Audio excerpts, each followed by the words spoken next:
네, 지역의 이슈를 속 시원히 풀어보는 헬로우 이슈토크 시간입니다. 부평 캠프마켓은 2028년 공원화를 목표로 현재 오염 정화가 한창입니다. 부평 캠프마켓 공원화 10년 로드맵을 발표한 인천시는 부평 캠프마켓 활용 방안과 관련해 시민참여위원회를 열고 논의하고 있는데요. 최근 벌어졌던 건축물 철거 논란부터 오염 정화 범위와 공원화 방향까지 논의해야 할 게 한두 가지가 아닙니다. 짧은 시간이지만 어떤 상황인지 짚어보겠습니다. 오늘 함께할 두 분, 부평 캠프마켓 시민참여위원회 부위원장을 맡고 있는 노태손 인천시 의원과 박주희 인천 녹색연합 사무처장 함께하셨습니다. 안녕하십니까? 네, 안녕하세요. 안녕하십니까? 네. 자, 앞에 설명을 짧게 했습니다만은 인천시가 10년 로드맵을 발표했는데요. 네. 자, 요걸 약간 설명을 좀 먼저 부탁드리겠습니다. 예, 이게 좀 연도별로 나눠져 있는데요. 그 연도까지는 말씀 안 드리고, 요게 이제 그 핵심만 말씀드리겠습니다. 네 가지로 되어 있는데 공유구역에 대한 반환, 그리고 환경 정화 및 토지 매입, 공원 조성 계획에 대한 수립, 그리고 공사 시행 및 개방으로 이렇게 4단계로 나눠져 있습니다. 1단계의 부지 반환은 올해 10월까지 A, B, D 이렇게 구역으로 나눠져 있는데요. 이게 올 10월 달에 완전 반환이 예정되어 있습니다. 2단계는 토지 매입의 경우 국유재산 협의에 따라 국방부 토지를 매입하고 있는 중입니다. 3단계는 공원 조성 계획의 요 수립에 대해서는 네.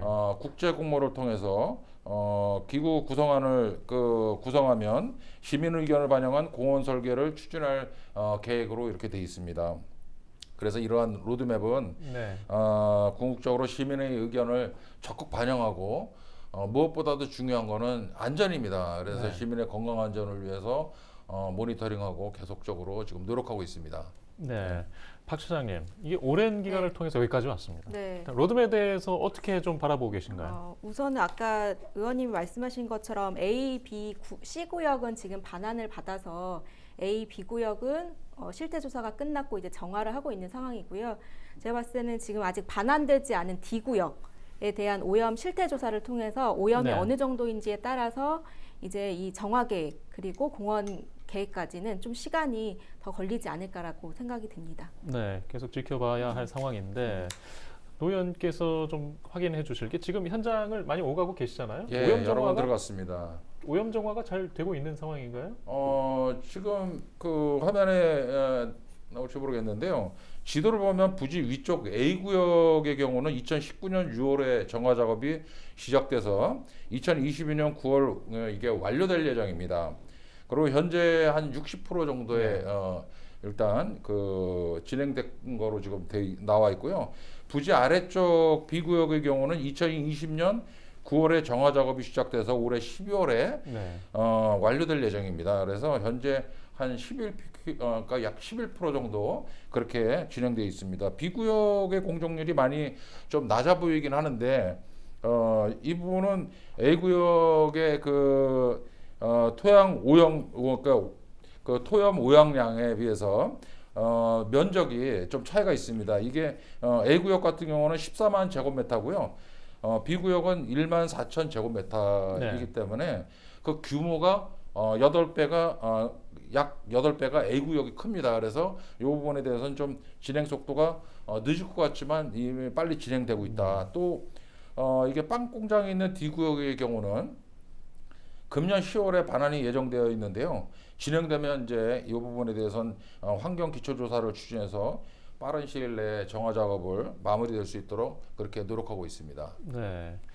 사실 저 인근 지역 오염도 걱정 아니었겠습니까?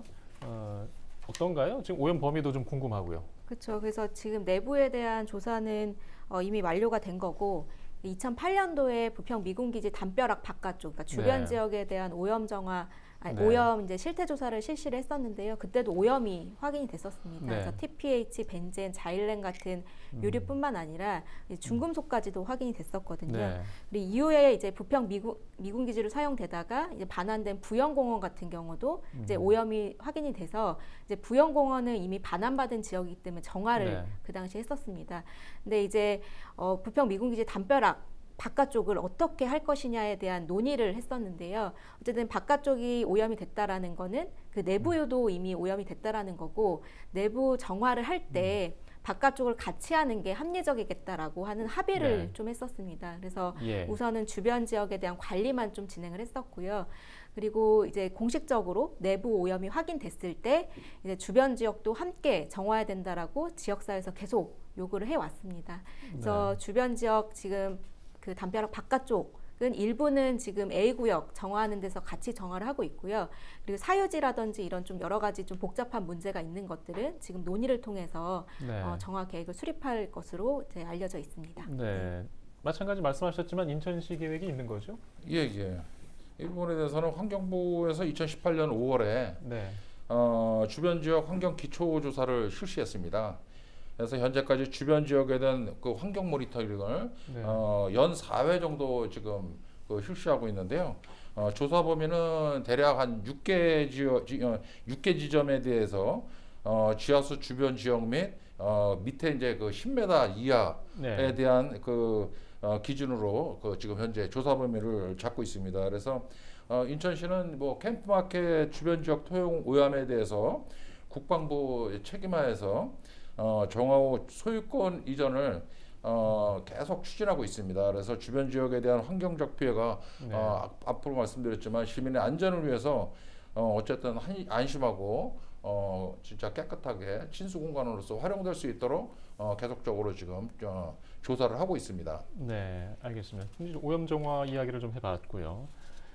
로드맵에서 이제 여러 가지 이제 모습이 바뀔 이야기들을 얘기하고 있는데 지금 녹색연합에서 도시숲 조성 이야기를 꺼내셨어요. 네. 예, 들려주시죠. 네. 그래서 그 얼마 전에 저희가 포럼을 통해서 도시숲으로 조성하자라는 제안을 공식적으로 좀 했습니다.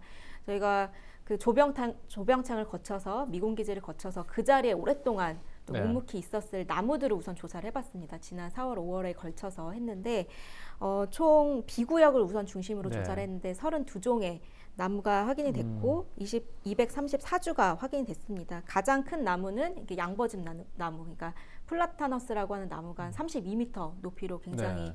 인천에서도 제가 봤을 땐 첫 번째, 두 번째로 손꼽히는 높이의 아. 나무까지도 확인이 됐습니다. 그리고 그 나무가 위치한 자리를 보면 어느 건물 앞에 있는지에 따라서도 이게 이야기가 되겠다라는 부분들도 있더라고요. 그래서 역사성, 그리고 이야기성, 그리고 생태적 가치를 통해서 남길 네. 나무와 이제 뭐 이전할 나무 이런 것들을 좀 구분했으면 좋겠다라는 의견을 좀 제시를 했고요. 뭐 나무에 국한하는 건 아니고요. 이제 도시숲으로서 좀 기능해야 된다. 우리가 지금 기후위기 시대에 살고 있잖아요. 그럼 그 시대 속에서 우리가 어떤 공원으로 조성해야 하냐를 봤을 때 건물 중심의 이제 그런 공원이 아니라 정말 그 도시의 바람길, 그리고 열섬 현상을 완화시켜주고 미세먼지라든지 폭우 네. 이런 거에 대비할 수 있는 공간으로서 조성하는 게 필요하지 않겠냐 이런 제안을 드렸고요. 여기에 이제 생물 다양성에 대한 측면도 좀 고려를 해야 되고 인근의 한남정맥 그리고 산곡천 복원 네. 이런 것들과 연계한 도시숲이 돼야 된다라고 공식적으로 제안을 했습니다. 네. 이제 제안을 하고 지금 의견을 나누고 있는 중이지만 네. 일단 이야기를 나누시면서 인천시하고 뭔가 같은 공원화를 두고서도 뭔가 온도차가 느껴지십니까? 우선은 인천시가 어느 정도 그림을 그려놓긴 했습니다. 그러니까 공원에 대한 그림을 그려놓긴 했는데 그거는 행정 절차상 필요한 그림이었고요. 예. 그리고 이제 아마 부평 미군기지 시민참여위원회와 시민들과의 공론화를 통해서 아마 구체적인 예. 그림을 그릴 겁니다. 근데 저는 이제 우선은 이 공원 자체가 그 역사 문화공원으로 되어 있기 때문에 이게 도시숲과는 좀 거리가 있긴 하거든요. 근데 이제 저희는 건물에 대한 부분을 중점으로 보기보다는, 그러니까 기존의 역사적인 네. 건물 말고 새로운 건물에 대한 구상보다는 나무를 조금 더 심고 생물 다양성을 좀 증진시킬 수 있는 도시 숲으로 기능했으면 좋겠다라는 게 좀 인천시와의 차이라고 볼 수 있을 것 같습니다. 네.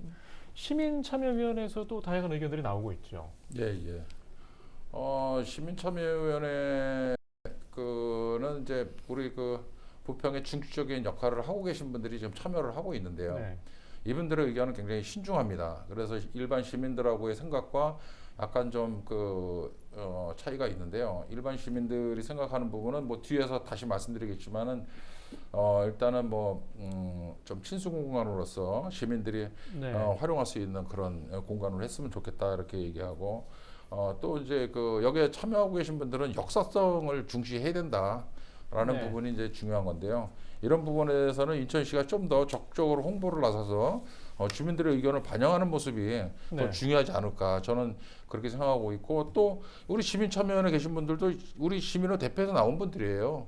그래서 이런 부분들이 서로가 의견이 있다면 그런 부분에 대해서는 인천시가 적극적으로 나서서 일관성 있는 정책으로다가 이 부분에 대해서 시민들을 이해시키고 홍보해야 됩니다. 그래서 시민들이 혼선을 믿지 않도록 이렇게 적극적으로 해야 되고 저 역시도 그렇게 하고 있습니다. 그러니까 이 부분에 대해서는 현재 기조를 잡고 있는 거는 그 문화 영향 평가를 완료하면 문화공원으로다가 지금 한다. 이렇게 대충 시민참여연에서도 지금 내용을 이제 공론화하고 있습니다. 그래서 이 부분에 대한 거는 또 이제 그 2022년에 2021년 하반기에 그 인천연구원에서 정책 연구를 지금 계속 진행 중이기 때문에 이 정책 연구가 완료되면 이거를 토대로 해서 시민의 의견을 좀 더 반영하는 방향으로 이렇게 하지 않을까 이렇게 생각하고 있기 때문에 하여간 이런 부분들은 사실 제일 중요한 거는 시민들하고 서로가 소통이 돼야 된다고 생각합니다. 네. 그래서 직접 민주주의 체제는 어쨌든 시민의 의견도 굉장히 중요하다. 전문가의 의견도 중요하지만 시민들의 의견이 굉장히 중요하다. 저는 그렇게 생각합니다. 네. 아마 당연히 이제 소통이 중요하겠죠. 굉장히 신중하게 좀 말씀해 주셨는데 네네. 이 시민참여위원회 역할이 굉장히 중요해요. 네. 예, 마지막에 좀 정리도 해야 되는 통로이기도 하고 그 역할에 대해서 좀 말씀을 한번 해주실 필요가 있을 것 같아요. 시민참여위원회에 대해서요. 예. 예. 시민참여위원회가 사실은 이제 굉장히 좀 그 시민참여위원회 조금 전에 말씀드렸지만 시민참여위원회는 우리 부평 시민 중에서 여기에 관심 있는 분들 그리고 덕망 있는 네. 분들 전문성 있는 각계각층에 있는 분들이 여기 지금 참여해 있습니다. 그래서 일반적인 그 상식적인 생각이 아니고 또 전문가적이고 또 역사성을 갖고 있고 또 우리 시민들을 위해서 진짜 정말 그 친수 공간으로 100년 이상을 내다보고 할 수 있는 그 공원을 만들어야 되는데 사실 그 뉴욕의 센트럴 파크 공원 같은 경우는 그 비싼 그 네. 뉴욕의 중심가에 생태 공원으로 그렇게 잘 조성돼 있습니다. 그래서 네. 단순히 주변에 부동산 가치를 높일 수 있는 그런 공원이 아니고 예. 정말 진짜 우리 후대를 위해서 이 공간이 정말 우리 후대를 위한 새로운 어떤 친수 공간이 되고 그 다음에 후대들이 또 거기다 또 더 좋은 환경을 만들 수 있는 그런 공간으로 해주면 또 우리 아닌 또 다음 후대가 더 좋은 공간으로 충분히 만들 수 있을 거라고 생각하기 때문에 네. 지금은 좀 거기 안에 있는 그 건물을 존치하냐 안 하냐 이런 부분은 사실은 건물 하나 이거 제가 들어와서 보면 알지만 건물 하나 부시는 거는 하루 이틀이면 다 부실 수 있습니다. 네. 그렇지만 이걸 다시 복원하는 시간과 또 우리가 보존하는 거는 사실은 굉장히 신중하게 네. 접근해야 될 필요가 있다. 그리고 이런 부분에 대해서는 우리 시민참여연에서도 굉장히 고심을 많이 하고 있습니다. 어쩌면 돌을 맞을 수 있는 그런 심정에서도 시민들한테 네. 했어도 그래도 우리 고민을 해야 된다. 그런 심정으로 사실 한 달에 한두 번씩은 계속 만나서 한 네. 두세 시간씩 회의를 해요. 회의를 하기 때문에 하여간 시간이 지나면은 우리 시민들의 전체 공감을 얻고 정말 시민들이 원하는 방향으로 갈 거라고 좀 확신합니다. 네. 예. 아마 얼마나 치열한 상황인지 좀 느껴지는 것 같아요. 그 회의 중에. 네네. 자, 이런 상황에서 건축물 중에 철거 결정을 내린 일이 있었어요. 네네. 보면 그 안에 알려지기론 22개 동의 건축물이 있다고. 예, 네. 예. 9개 동의 철거 결정을 내렸다고 들었는데 네. 이 과정에 어떤 일들이 있었을까요? 사실 이제 지금 이게 31개 동이잖아요. 네. 31개 동에서 이제 11동을 지금 철거한다. 아, 예. 이렇게 지금 예. 얘기가 나와 있어요. 31개 동에 11동. 예, 11개 네. 동을. 그래서 이제 그 부분에 대해서는 사실 저도 이제 여기 자료가 다 나와 있지만은 이제 자료보다는 제가 느낀 대로만 말씀드리겠습니다. 사실 더 늘어날 수도 있습니다. 이게 철거 네. 건물이. 그렇지만 조금 전에 말씀드렸지만 좀 더 신중하게 접근할 필요가 있다. 이게 역사적인 가치가 있는지 없는지에 대한 거는 정말 전문가들하고 좀 더 논의해봐야 된다. 예. 또 하나는 이, 이 시민들이 쉼터가 될 수 있는 이 공원이 첫 번째가 안전입니다. 안전이고 그 다음에 환경에 대한 부분 이런 부분이 굉장히 중요한데 지금 철거하는 과정 속에서 보면 일단은 그 안에 그 토양이 오염됐다 네. 이런 부분들이 사실 이제 많이 얘기가 나와요. 그래서 그러면 역사성이 있는 건 어떡할 거냐 이런 부분에 대해서는 한 번은 그러니까 자꾸 늘어날 수도 있다는 얘기가 뭐냐면 오염된 정도가 심하다 그러면 일단 설계에 대한 기초적인 조사를 하고 그리고 사진이라든가 여러 가지 그 이 기초 자료를 만들어서 네. 추후에 이게 역사성이 있다 그러면 복원할 수 있게끔 그렇게 하는 것도 하나의 방법이다. 그래서 무조건 그러니까 안전성을 무시하고 무조건 네. 조치하는 것보다는 일단 그 부분에 대한 자료를 충분히 확보하고 그 다음에 이 부분에 대해서는 나중에 복원할 수 있으면 복원하는 게 맞지 않냐. 네. 제 생각은 그렇습니다. 이게. 알겠습니다. 말씀 중에 그 오염 정화나 이런 과정 위에서 불가피하게 철거를 해야 된다. 네. 이런 이야기가 있었잖아요. 네. 어떻게 생각하세요? 이게 저도 몇 차례 가서 이제 건축물을 좀 본 적이 있는데요. 뭐 건축물에 대한 평가를 제가 할 수는 없고 그렇다고 뭐 역사성이 없다라고 할 수는 없는데 이제 불가피하다라는 게 네. 이제 법률상 그런 게 있습니다. 그러니까 토양환경보전법상 네. 오염이 확인되면 정화를 해야 됩니다. 이거는 법적으로 해야 되는 거예요. 이게 예. 가치가 어디에 우선되냐 이런 판단이 아니라 법적으로 해야 되는 부분인데 이 역사성이 있기 때문에 여기는 정화를 하면 안 된다라고 했을 때 그 누군가가 책임을 질 거냐. 이거는 정치인 한 명이 질 수 있는 네. 부분도 아니고 개인이 질 수 있는 부분도 아니고 그러면 그렇기 때문에 제가 봤을 때는 토양 오염 정화는 할 수밖에 없는 상황이다라고 보고 있는 거고요. 다만 이제 토양 오염 정화를 전제로 해서 건축물도 보전하거나 복원할 수 있는 방안이 있다면 같이 병행하는 건 필요할 수 있겠죠. 근데 제가 봤을 때는 지금은 약간 B구역에 네. 대한 얘기만 하시는데 사실 지금 반환되지 않은 D구역에도 지금 건축물이 70개인가 넘게 있습니다. 그러니까 그런 것들을 좀 종합적으로 봤으면 예. 좋겠다라는 판단도 하고 있습니다. 네, 알겠습니다. 자, 노 의원님. 그 복원 이야기 중에 사실 이제 조병창, 병원 이런 건축물들 주요 건축물들이 이제 문화체청에서 보전 권고한 사안이잖아요. 네네. 그래서 이제 이 이야기를 시민참여위원회나 행정에서도 지금 뭐 이견은 없는 거죠.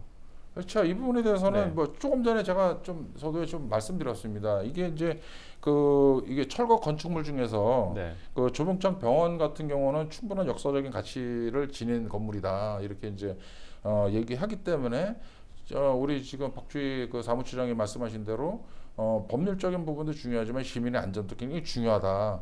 이런 점에서는 이 부분에 네. 대한 그 건축물에 대한 뭐 여러 가지 기초 조사를 하고 현황에 대한 도면 이거를 가지고 우리가 다시 복원을 어떻게 할 것이냐. 네. 이걸 한번 논의해 볼 필요가 있다 이렇게 생각합니다. 그래서 지금 뭐 복원을 대체적으로 뭐 자재라든가 이런 거는 제가 안에 들어가서 봤을 때는 뭐 복원이 충분히 가능하지 않냐. 이게 뭐 유럽이나 이런 데처럼 뭐 돌이라든가 뭐 이렇게 석벽으로 쌓이는 그런 네. 게 아니고 대체로 목재거든요. 그래서 이제 그런 부분에서는 안전을 우선시할 수 있는 복원도 한번 생각해야 된다라는 생각하고요. 지금 건축물에 대한 그 향후 공원에 대한 네. 계획을 수립 시에는 건축물에 대한 현안 분석하고 문화예술에 대한 활용 가치 여부를 충분히 검토할 예정으로 갖고 있습니다. 네.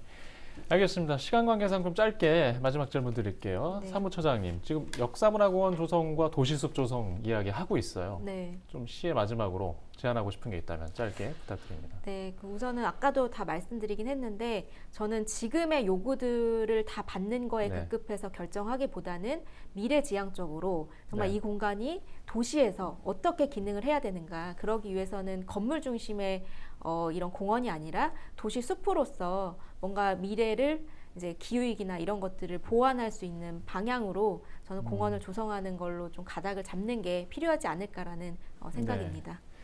알겠습니다. 여기까지 듣겠습니다. 또 이후에 시간 마련해서 이야기 나누도록 하겠습니다. 자, 부평 캠프마켓 활용과 관련된 오늘 이슈토크 시간, 오늘 순서는 여기서 마치겠습니다. 시청해주신 여러분 고맙습니다.